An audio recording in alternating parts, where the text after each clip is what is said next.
Thou dost not vanish in Nirvana, nor is Nirvana abiding in thee, for it transcends the duality of knowing and known, and of being and non-being.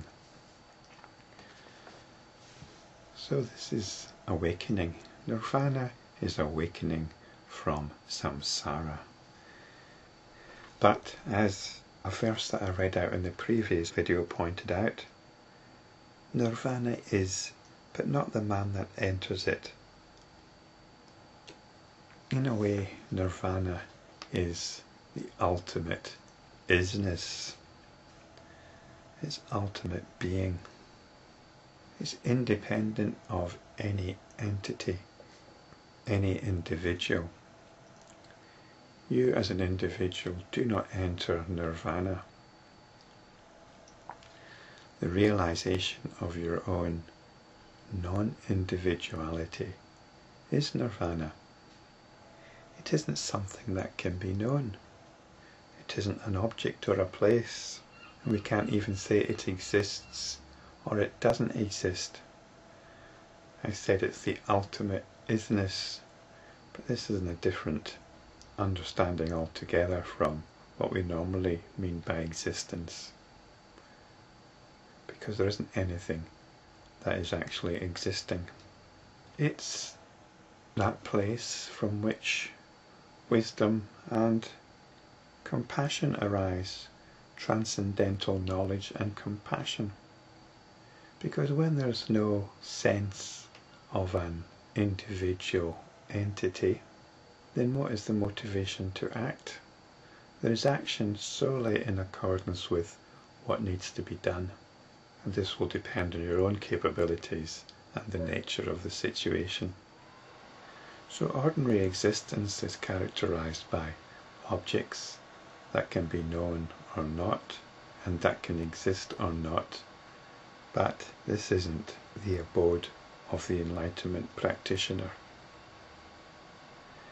Those who see the Muni so serene and beyond birth will be cleansed of attachment, stainless both in this world and in the other. The Muni is Shakyamuni.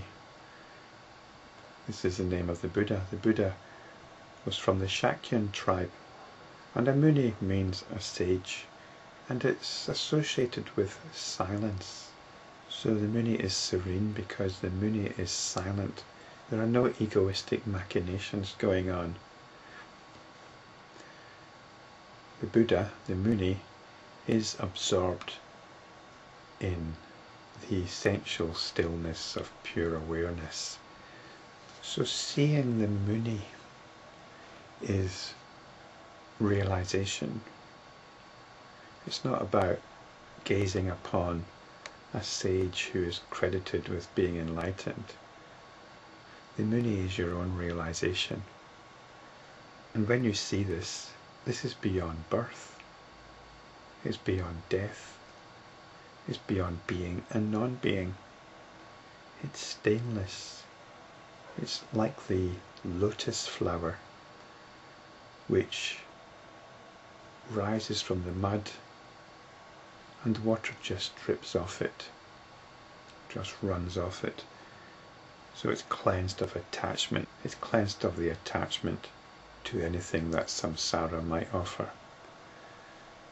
In the previous video I spoke about the ugliness of samsara.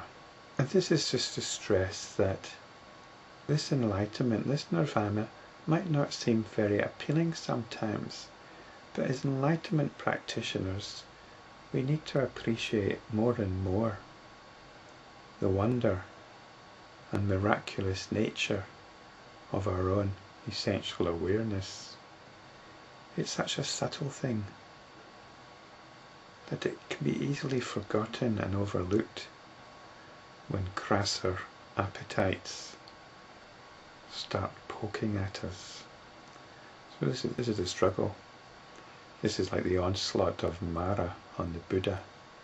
Mara was all the temptations.